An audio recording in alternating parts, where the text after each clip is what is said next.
Hello, my name is Renee Dominguez, and I am happy to be back here with you all again this week as part of our partnership with the Village of Northbrook to deliver this Coping During COVID series. Today, I'm going to reinforce the learning that's taken place thus far and extend it with a focus on worry, which is something we're seeing a lot of these days. So go ahead and grab your notebook or whatever system you're using to keep track of your learning, and we'll start off by reviewing the last 2 weeks learning really quickly. Um, so the first week, I introduced this fundamental concept in the clinical world, the cognitive triangle, that highlights the idea that thoughts, feelings, and behaviors are all interconnected. They're all related. And if you change one, you're likely to change the others. So these give you ideas about where you can intervene to shift things around in your experience.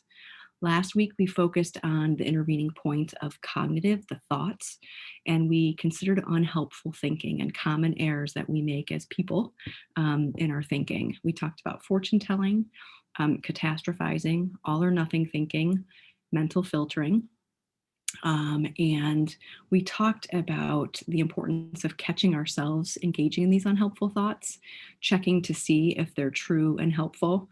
And when we identify a thought as being either not true or not helpful, identifying a replacement thought that we can change that initial thought to.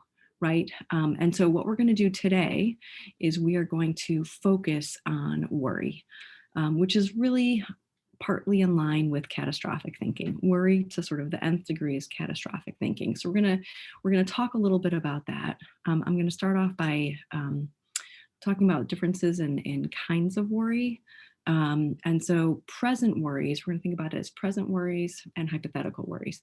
Present worries are ones that involve worry about problems that are impacting you now, right? And these are the kinds of problems that are actionable, and these worries can actually motivate you to do something about these things, which will ultimately alleviate your worry in many cases, not in all. Some examples of present worries are COVID rates are getting better, but the variants are out there. So people are worrying about that. It's a present worry, it's a real worry, and it's actionable. There's something you can do about it right now. You can follow the CDC guidelines to protect yourself, right? Another worry example is I have to figure out how to support my kids who are schooling from home during their home part of their hybrid learning, while I'm working.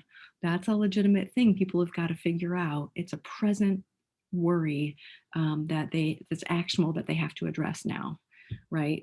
In contrast, you've got this hypothetical worrying that can lead to catastrophic thinking. These are the kinds of worries about problems that don't currently exist. They're the problems that could evolve at some point in the future, right?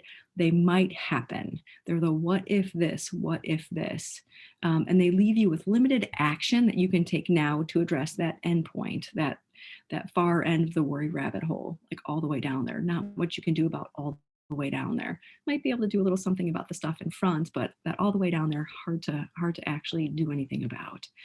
So an example of this is, even though I'm relatively healthy and not high risk, what if I get COVID?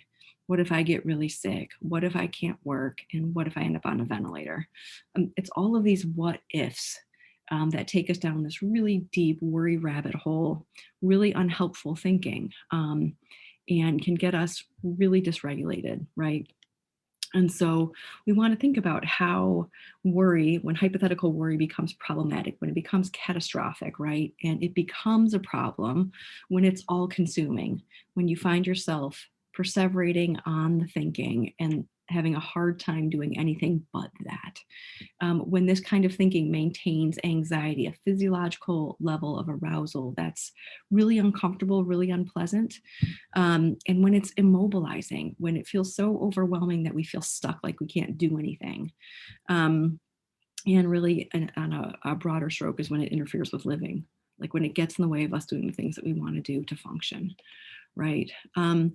And so I offer some thoughts about how we might navigate these worry waters. And I want to name that there's not a quick fix to this. And I'm aware that I'm giving some suggestions here these suggestions could be a 12, 16, 20-week therapeutic process for anybody. Um, and I'm aware of that.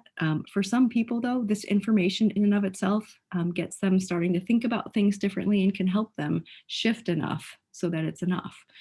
So I wanted to share this and want to name that for some people, a deeper dive in a therapeutic process might be helpful, and for others, this might be just enough. And so here's some suggestions, food for thought. When you find yourself worrying, we're going back to the cognitive route. Catch, check, and change your worrying, right? Catch thoughts, evaluate, are they helpful? Are they true? If not, what replacement thought can you use to change them, right? Next step, you can also consider taking action. If this is something that's actionable that you're worried about and you take action and resolve it, chances are you're going to feel less worried in some circumstances, right? So make an attempt to do something about it. Third, I have on here, shift your focus. So you can shift your focus if you catch yourself at the foundation of all of this. You've got to catch yourself having these worried thoughts. Catch yourself and shift your thinking to something that you can actually control. Shift your behavior to something that you can actually control. Shift your attention to something that you can control. And one of the things that we encourage people to do really in the sort of therapeutic world is to shift to present moment awareness if you can.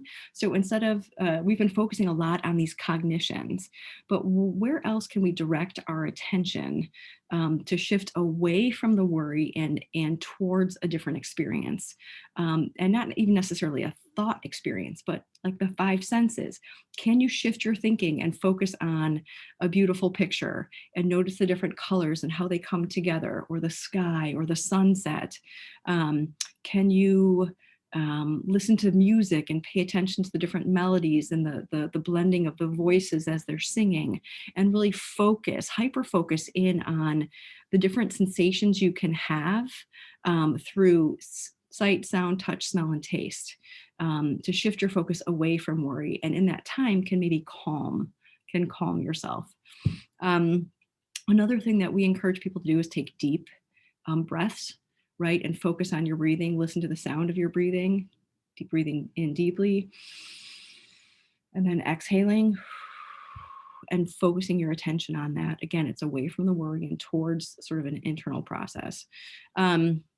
Lastly, I have on here to consider scheduling a brief time to worry. So if you find yourself worrying, say, you know what, I'm going to schedule 15 minutes on the back end of my day, on my drive home from 5:30 to 5:45, I'm going to go ahead and worry about this. So if you give yourself permission to worry later, you'll be surprised at how much less time you'll spend worrying, knowing that you've got it as an option and you're letting yourself off the hook from worrying now. It can be really helpful. So in a nutshell, let's think about pausing and reflecting on these things this week. When do you have a tendency to go down the worry rabbit hole? Everybody has different triggers for that. What do you find yourself worrying about? And when do you go, what if, really far? What's outside of your control and what's inside of your control? Again, we want to encourage you to think about what you can manage and inside your control, and you can focus on that. In terms of a plan of action, if you can take a minute now and think about, what you want to try to do the next time you notice yourself going down the worry rabbit hole. Of those things that I listed, what resonated with you? Did any of them? If they did, think about how you might apply that this next week. What's going to work for you? And then go ahead and consider committing to a plan of action. Hope this was helpful. I look forward to seeing you guys next week. Thanks so much.